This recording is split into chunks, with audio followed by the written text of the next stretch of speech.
See, I think I have everybody's attention now, so I want to welcome and thank you for joining us for Groundwork's first ever Housing Summit. I want to bring up Duke McClarty to talk a little bit about this event and what's about to happen. We have some amazing guests here today, and I think you guys are really, really going to walk away with some tangible results and some information that's going to help you out. And I will say this, that I did have a chance to sit down with Bruce Katz, and he was simply amazing. We talked about the new localism and what's happening as far as that's concerned, and I can't wait to share that podcast with you. And I get to meet with Daniel Perolik later on today, but this is good. So as we look to the future of Northwest Arkansas housing, the groundwork for a prosperous and joyful NWA, I want to just thank you again for joining us, and I want to welcome Duke McClarty to the stage. Executive Director of Groundwork.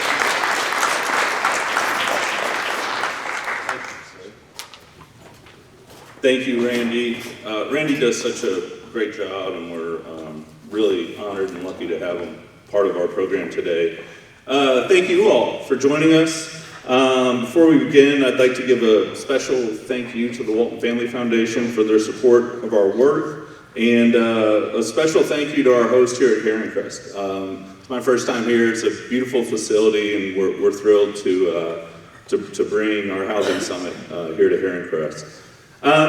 So we all know, you've heard me say it if you've attended these before, Northwest Arkansas is at an inflection point.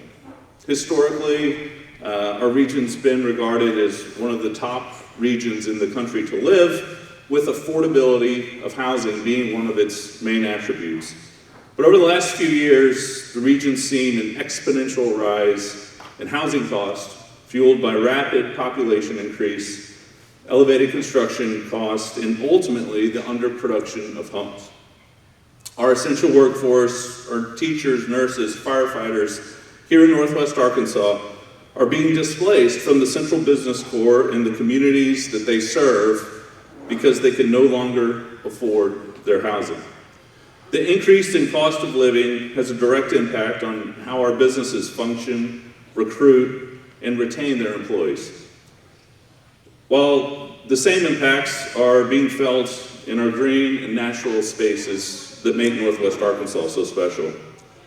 Incubated at the Northwest Arkansas Council, Groundwork is focused on addressing housing attainability in Benton and Washington counties and bringing housing optionality back to communities where it no longer exists.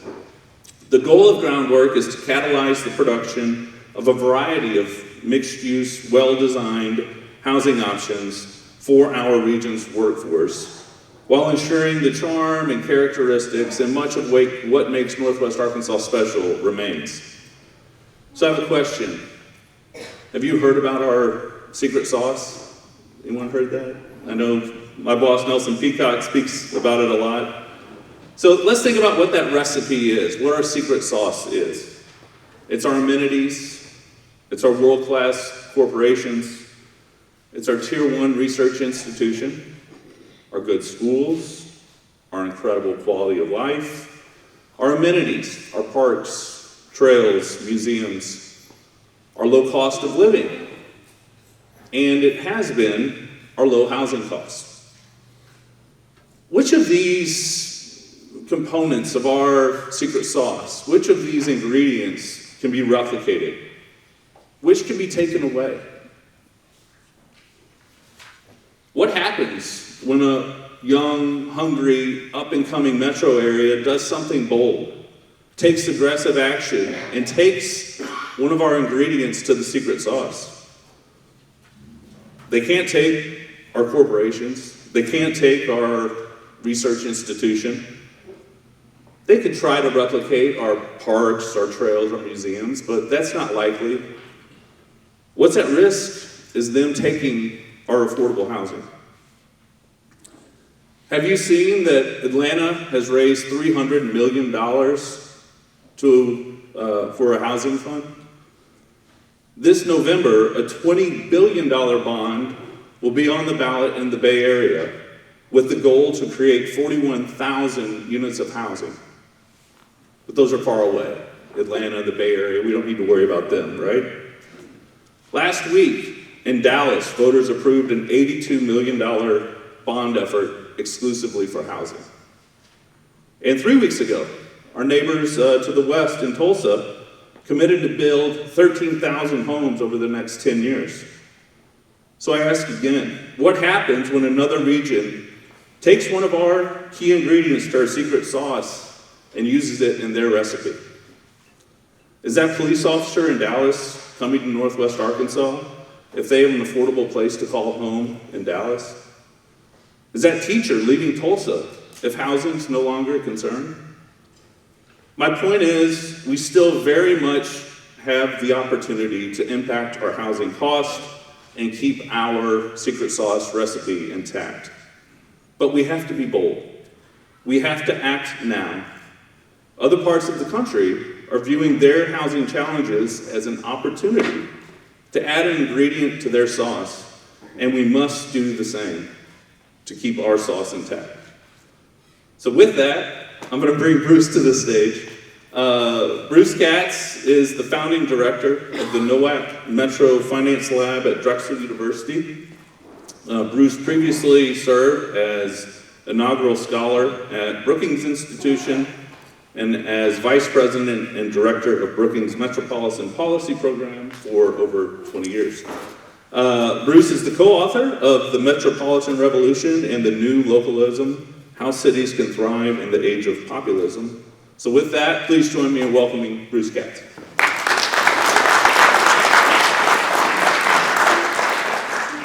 So good morning. Can everyone hear me? Perfect. So what I want to talk about today is the housing crisis that is affecting the United States and also some new national efforts that could involve Northwest Arkansas. I'll just start, though, with a story because I've been spending the last couple days driving around this incredible region with Duke and his colleagues and met some really incredible folks. And it reminded me of a time when I went to Chattanooga about 25 years ago. So you're at about 570,000 at the metropolitan level. You've cracked the top 100 in the United States. Chattanooga, which is a comparable metro, is 650,000. So about 25 years ago, I go down to see the mayor, takes me up to the top of City Hall, and we look south. And he says, "What do you see?" And I said, "I see a lot of trees." No. What do you see? I see a river. You know, he says, "What you see is Atlanta is coming. We're going to grow. And if we don't prepare for this, we're going to lose," as Duke was describing, "the quality of this place. So we're going to get our act together, and we're going to basically restore our core, which is a gorgeous downtown, and we're going to make it bikeable, livable, all the rest." This is in 25 years ago, before all these words were sort of used repeatedly across the country. You are Chattanooga today. It's coming. You got a high quality of life here. I mean, as we drove around and stopped at various nodes, whether it was in Fayetteville, whether it was in Bentonville, whether it was in Rogers, what we saw was a sort of an amenity package, right, across multiple municipalities that a whole bunch of people in this country, some of whom can work remotely, some of whom are retiring, some of whom are going to come and work for your major corporations, they want this place. So it's coming. And the question for you is whether you can rise up and really grapple with housing challenges that are much more complex than they were when I worked for the federal government on these issues. So with that as a preface, I'm going to present something. As always, there's going to be data and information. But there won't be a test. What there will be is the deck will be put up on Groundworks website. So if you want to download any of this, feel free. What I'm going to talk about is essentially a housing crisis which is now affecting the ability of places to compete in the global economy and to basically attract and retain the essential workers they need to power forward. The federal government, which plays an outsized role in housing in the United States, it doesn't do so in many other countries, but in our country it does, is not really focused on this issue. And therefore, when you have a vacuum, as we do right now, states, cities, counties, private sector, philanthropy, intermediaries, they fill the vacuum. That's what's happening right now. There's a bubbling of activity going on around the country, as I'll talk about. And the last piece I'll talk about, we are at Drexel with Accelerator for America, which is a network of mayors and business leaders. We're starting a national task force or strike force, mayor of Atlanta, mayor of Cleveland, Fifth Third Bank out of Cincinnati, hopefully a governor from one of the western states that are really moving forward on this issue. And I think what you're doing here actually can inform and take from what's happening. So let me sort of go through first the nature of the housing crisis circa 2024. When I worked in the government, both on the Hill and then in the executive branch, housing affordability was seen as a coastal problem, right? It was, okay, this is a San Francisco issue. This is a New York City issue. This is a Boston issue. As far as the rest of the country, they're fine, okay? Fast forward to today, that ain't, the way you would describe this, right? We are seeing a radical surge in prices, rental prices, values of homes, a supply-demand mismatch, which means that there's a gap between what people earn and what they can pay either for rent to get into a single-family home. Because of climate change, property insurance in many parts of this country has, the cost of it has gone through the roof, or it's not even available. Homelessness is basically now permeating the entire country. We need to get a grip on this because if we don't, a whole bunch of places are going to have a distorted set of growth patterns, and then, as Duke was saying, ruin the special sauce, right? So what we're now seeing, on the left, you see 1990, and you see today, there was a time where home price to income ratios were manageable, and you may not be able to see all the details, but again, you can download this later. It was manageable for a large portion of the country, except for the coasts in California and Miami and a few other places. Well, now again, these home price to income ratios, particularly as people who own homes are locked in with with low interest rates, they're not selling the way they used to sell, right? So we've got a supply-demand mismatch, which is going to get worse on the single-family home ownership front. Then you get to rent situation. 45% of renters pay more than 30% of their income for rent. A large portion of renters, particularly very low-income renters, pay then more than 40% or 50% of their income for rent. Okay, this is not sustainable. When you pay that much for a house, for housing, you don't have the ability to provide all the other, deal with all the other issues that you have, that your family faces. Homelessness, not surprising. If you have a supply-demand mismatch, and you have this sort of wage price differential, a portion of our population, particularly in major metropolitan areas, but even in metropolitan areas like this, are going to find themselves without the ability to access housing. And then, of course, a portion of our population have other issues that our mental health care system is not addressing. Then we have reindustrialization. So this is probably the biggest market dynamic underway in the United States right now. We are reshoring production for a whole bunch of different reasons after decades of deindustrializing. So we are reindustrializing. Within a decade, it took us 4 decades to deindustrialize. A large portion of our country are seeing major factories whether it's semiconductors, whether it's electric vehicle assembles, whether it's batteries, whether it's military production. That's what's happening. And we're talking hundreds and hundreds and hundreds of thousands of jobs in parts of the country that don't have housing. So the reindustrialization is not happening in San Francisco. It's not happening in New York City. It's not happening in Boston. It's happening all across the country. And it's creating enormous pressures on the housing market. For a long period of time, what the economists told us is what we have essentially is a land use problem. We have a zoning problem. We have too many restrictions, right? We have NIMBYism, permeating the country, not in my backyard, right? That was basically what we were told. What we have is a much more complicated situation. If we could just wage a magic wand and change zoning policies all across the United States, that would not necessarily solve the problem. It's critical, right? It's a precondition, but the problem is way more comprehensive and complicated than that. So in our view, as we begin this task force, and this can inform what you're doing here, but also learn from what you're trying to do, we have three sets of issues, right?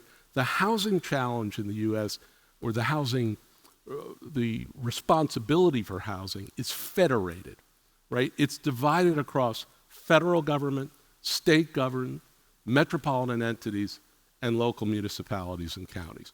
In a large portion of the world, you don't have this kind of division of responsibility. Housing tends to be a super local condition, and then schools are nationalized, right? That's the way Europe operates. In the US, we do the opposite. We have a very large federal presence in housing, and schools are localized. I mean, we're like the opposite of a good portion of the world, right? So the federated nature of housing creates some issues, particularly when the national government is on a frolic and a detour, as I'll talk about, and not really focusing on new policies and programs. Second, housing is highly financialized in the United States. Okay, the private sector plays a very substantial role and an increasing role, particularly in the investment community, in buying up large portions of our housing stock in certain portions of the country, speculating on them, perhaps using single-family homes for rental. This has always been an issue in the U.S. It's worse than it's been, and it's something that we have to grapple with. And the last piece is that federal policies in particular are highly fossilized, right? Most of the policies we have at the federal level were enacted in the mid-1980s under President Reagan, or in the early 1990s under President Bush Sr. We really haven't had an update in the federal programs and tax incentives since then. Meanwhile, the country's grown by 85 million people, right? So we're using policies and programs that were basically enacted for a certain kind of population and a certain demographic, and things have fundamentally changed. So just to go through this, the crazy world of housing policy in the United States, the feds play an outsized role, and they have played an outsized role since the Great Depression. So 90 years ago, when they created the FHA, when they created Fannie Mae, the secondary market, and they just built from that. Freddie Mac, the Federal Home Loan Banks, tax incentives, a whole bunch of programs at HUD and other agencies, and now at the transportation agencies, and now at the Department of Energy. So the feds have an enormous amount of programs that they've put together. Then you have the states, right? Cities and municipalities are creatures of states, right? And their states set a lot of rules besides having their own finance agencies, and in many parts of the country, having their own tax incentives. And then you have this level. And at this level is where the rubber hits the road, right?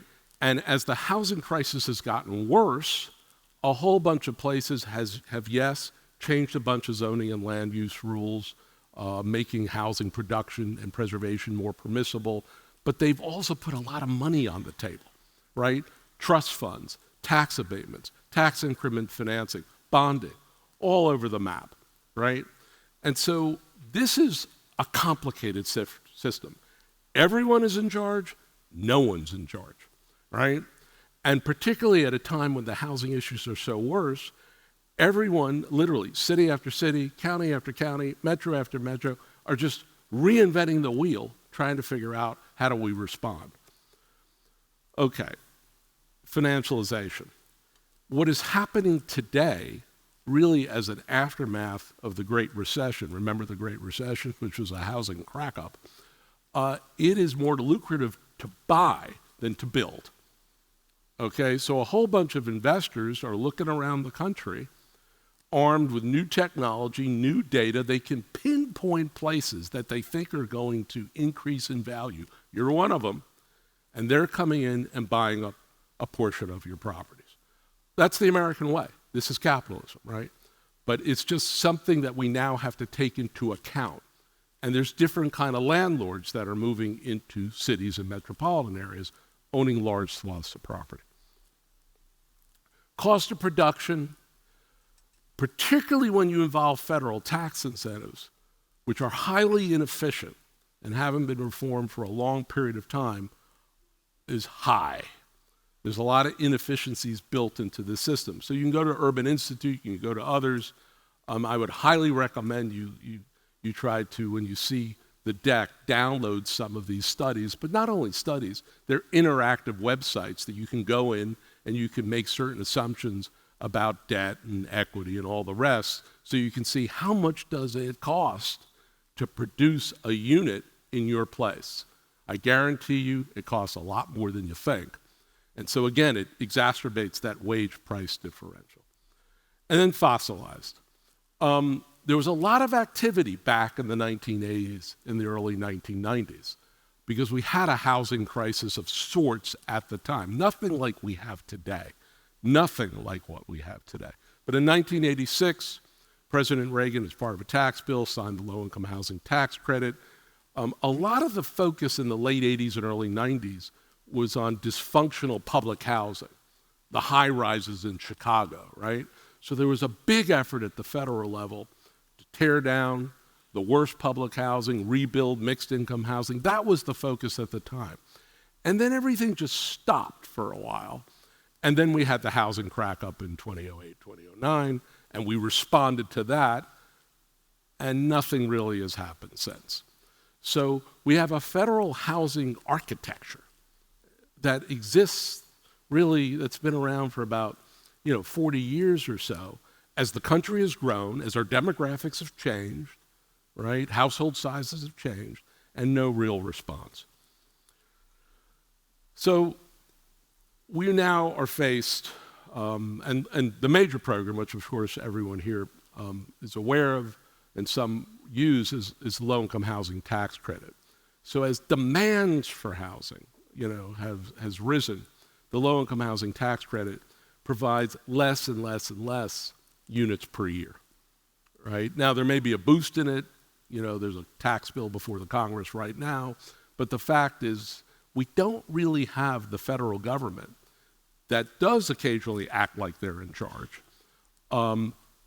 acting with any kind of urgency or alacrity or scale or anything. So basically, de facto, they've delegated it down to you. They'll never say that, but that's what they've done. Okay, now we get to the positive side, because everyone's going, oh my Lord, okay, when's lunch? Here's what's happening. Across the country, and this is really across party lines, which makes it so different, because the country is so divided, right, by party and ideology today. It's hard to believe anything can be bipartisan anymore. Housing is, right? We have Republican governors in Montana and Utah and elsewhere really leading the charge to see that we need a surge in production, we need a surge in preservation, we need to open up housing markets for new homeowners, et cetera, et cetera. And then you have Democratic mayors in cities and counties doing the same with private, philanthropic, university, healthcare, corporate allies. So there's a surge of activity all over the country. The most visible action is zoning reform. Place after place, making it easier to build the kind of housing that you need in your place. right? Sometimes that's for teachers and essential workers, sometimes that's more general, but a lot of land use reform is underway given how critical a role that plays. But here's the issue. Once you're done with all that, you've done the first critical step, it's not enough to basically meet the nature and the scale of the challenge.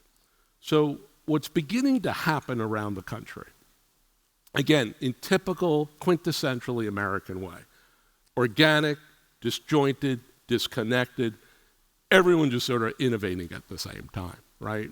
I mean, that's what makes this country completely separate and apart. It's American exceptionalism. But if you try to bring some coherence out of it, which is what we'll try to do, it's complicated. But what folks are trying to do around the country, and according to these networks of public, private, civic leaders, enable production or preservation to happen faster, make this more efficient, right? Reduce the cost to build housing, use new construction techniques, could be mass timber, make housing more energy efficient, right, given the need to decarbonize. Innovate on capital stacks, because housing requires public resources, bank debt, private equity. It's a stack, right, of different kinds of capital from different kinds of players. Protect renters, because renters are very vulnerable, and build capacity for affordable housing, whether it's for very low income at scale, right, and not just rely on small nonprofits or the private sector to deliver all this. So those are the goals of what's happening. And then you see all these actions percolating around the country around land use reform, as we discussed before, the disposition of public assets. Some places in the U.S., cities and counties, own an enormous amount of land.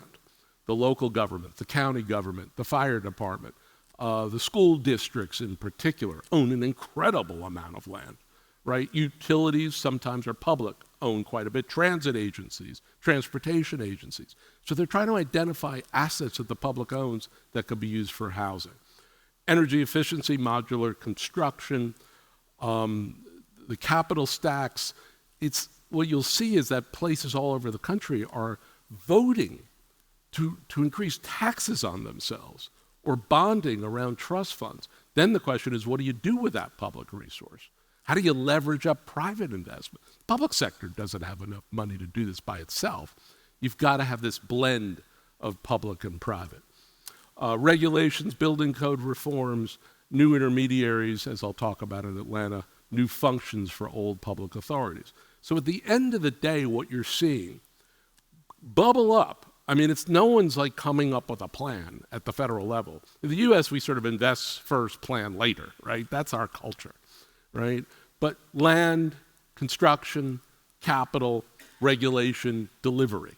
That's what's bubbling up. It's like a new housing framework. It's a new set of housing strategies. And it's like everywhere. I mean, it's happening fast. And different parts of the country are doing different things just because the politics enable it or because the pain points require it. And then what begins to happen is other parts of the country say, hey, look what Atlanta's doing with the new Urban Development Corporation. Let's steal that. That sounds like a good idea. Or what Montgomery County has been doing with the Housing Production Fund, or what Pittsburgh's doing with the Inflation Reduction Act. That's the great thing about this country. Someone somewhere is innovating. The key is to find it, codify it, capture it, communicate it, and then places can adapt it to their own place. So Atlanta is probably the vanguard of all this. Atlanta's only about 450,000 people. It's not enormous as a city, but it's 139 square miles, because in the 50s, the city basically incorporated a whole bunch of suburban and rural areas, and then they built this whole big transit system, the MARTA system, in the 1970s. So a portion of the city is actually transit-oriented development, right? But they're operating on all fronts. They've got inclusionary zoning, there are major public investments, and again, they know what the public owns. So they're very focused on public-owned buildings and publicly owned land, particularly land near transit stops that can be part of the capital stack, right? Rapid housing, they're using shipping containers in some places. Experimenting with lots of different building techniques to drive the price down. Public-private investment, expanded permitting process so everyone doesn't have to wait 2 or 3 years to get the stuff built. And they've created this new urban development corporation modeled after public asset corporations in Denmark, in Germany, in Sweden, in Finland, in parts of France. So they're thinking outside the American box. And they are spending a lot of time trying to figure out, okay, the Europeans do X. Well, we're not going to just plop it into the US. That's not who we are. But let's take bits of it and then apply, right? And then, as Duke said, let's raise hundreds of millions of dollars through bonding techniques, through local philanthropy, and then let's go to the private sector and see how that public and philanthropic money can be used to de-risk private capital so you end up with large amounts of capital to buy up property. Atlanta's a very different market than yours, but some of what they're doing right now could be adapted here. And the most important thing to take from Atlanta is the urgency, because they have a lot of challenges and a lot of housing crises, essentially, that require electeds, corporations like Coca-Cola, major universities and medical institutions, and philanthropy to step up. You are doing a whole bunch of things here. You already are beginning to put together a package that fit these different buckets and these different categories and these different typologies. You're a polycentric region, right? You're different than a good portion of the U.S. Most of the U.S., when you look at metropolitan areas, you have a core city, you have a core urban county, you have a group of suburban counties, then you get into the exurbs in the rural areas. You're polycentric. You got a lot of mini municipalities, right, all doing their own thing, when at the end of the day, housing is a metropolitan market issue. So at some point, you need coordination across these different entities so that when growth happens in Bentonville and then bursts out into other smaller municipalities, you can basically plan for that because you're going to have a traffic effect, you're going to have a transportation effect, you're going to have an environmental effect. The list goes on and on. But you're different than other parts of the country. There are places like you, like Hampton Roads in Southeast Virginia, where you have multiple municipalities, also like Newport News and Norfolk, and Portsmouth and Hampton, and they're all doing their own thing. It's the American way, right?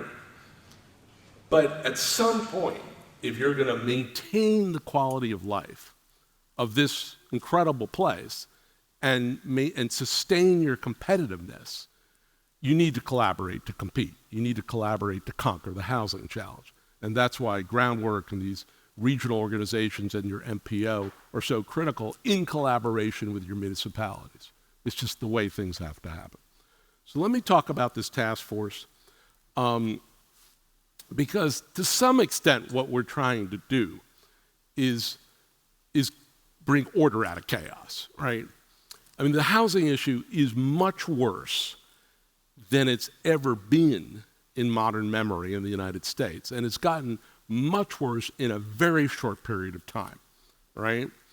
And again, the feds are doing other things. The federal government, to their credit, is trying to reshore production, decarbonize the economy, refurbish infrastructure. It has no housing policy for the most part in the last umpty-ump years.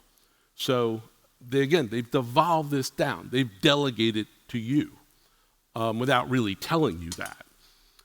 So all these different moves that are happening, land use reform and public asset disposition that are bubbling up, we need to bring some norming and some consistency and some continuity to this stuff so that the country can respond to the challenge at scale. If a particular place doesn't want to deal with this issue, yeah, go for it, right? That's, you always have the permission to do nothing. But if you do that, you're going to begin to erode your ability to ultimately sustain your growth over time. The growth is coming. So that's not you can't question that. Again, because of remote work, because of demographics and retirement, because of your corporate base, the growth is coming. So you're either going to deal with this or ignore it. What we're trying to do, and I'll show you who's involved, is try to codify, scale these innovations that are happening around the country, and then be a feedback loop to the federal government. Who's ever elected in November? Be a feedback loop and say, here's what the country is experimenting on. You got a housing policy and a set of programs circa 1985. Here's how you could come into the 21st century. National government, right? That's the goal. So it's being co-led by the mayor of Atlanta, Fifth Third Bank based out of Cincinnati, a regional bank. The banks are really critical to all this. I mean, fundamental to all this on the debt side, but they also purchase a lot of the syndicated low-income housing tax credits, and they advise and guide the capital stacking that has to occur.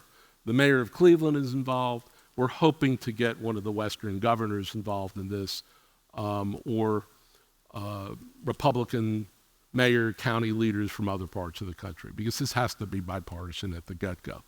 But there's a lot of momentum. We did a quiet launch in Chicago about 2 weeks ago with about 150 mayors and corporate and other leaders. So this thing is happening. What we want to do, and this is where you can be really critical to this, because you represent a certain kind of place, right? You're not a mega metro, but you're in the top 100 metropolitan areas. You've now passed that mark, and you're on your way from 570,000 to 650,000 to 750,000. So you're becoming a fairly large place, again, in this fairly distributed and fragmented world. So we're going to codify all these bubbling up innovations that are happening. And then, folks like you will tell us, okay, that has the level of specificity we need, or it doesn't have the level of specificity we need. We need to know X, Y, and Z if it's going to be adapted to us, right? And particularly to municipalities that are making lots of decisions about stuff.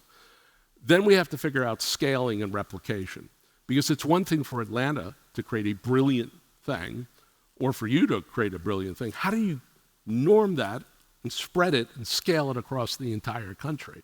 We may need new intermediaries to do that.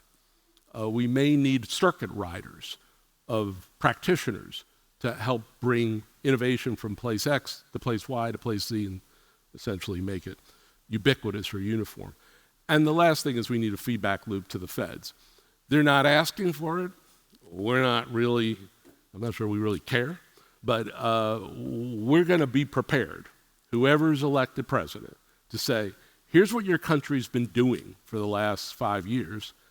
Here's what we think that means for you. On the capital side with Fannie Mae and Freddie Mac and the Federal Home Loan Banks, on the tax incentive side, on the program side, et cetera, et cetera. So we're now filling this out. We're, basically going to have like 25 members. We're going to have research institutions from all over the country involved in this.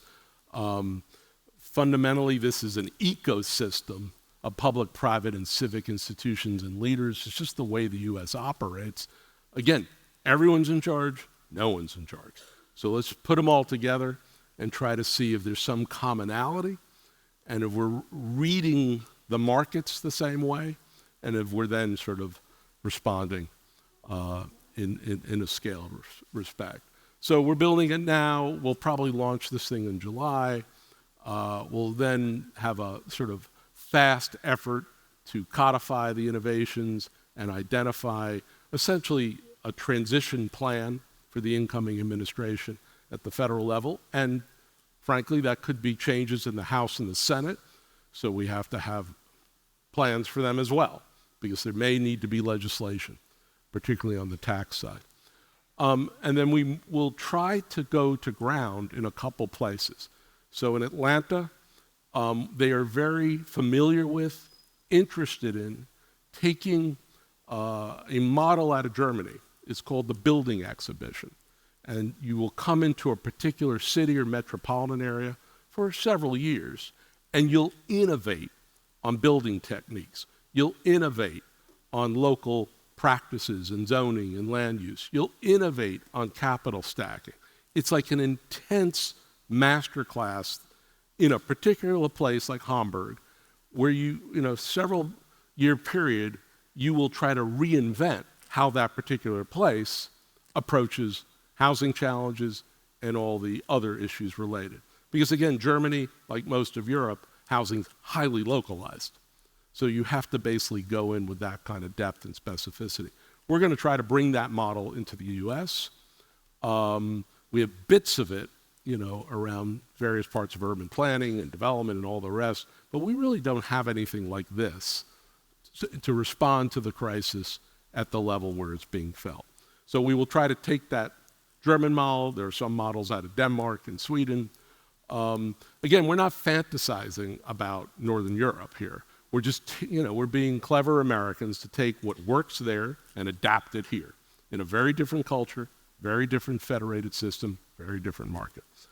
You can go on this QR code, or when they send it around the deck, you can basically download from our website what is essentially week in, week out writings about the relationship between housing and economic development, housing and the climate transition, new techniques in construction, new capital stacks that can be adapted across the country.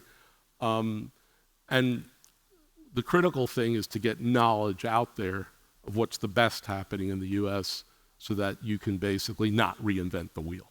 I would just say, end where I started. You are going to grow. I mean, I've been doing this for a while, both in government and outside of government. You get a sense when you drive around a place. Wow, that place has got nodes of high quality amenities. You've got a greenway, you're bikeable, you're livable. You can tell when a place is in a line of sight around households that are looking, particularly with remote work, they're looking as to where to live or where to retire, right? And then you have your corporations that really are the major ones that have ambitious growth strategies themselves. You're going to grow.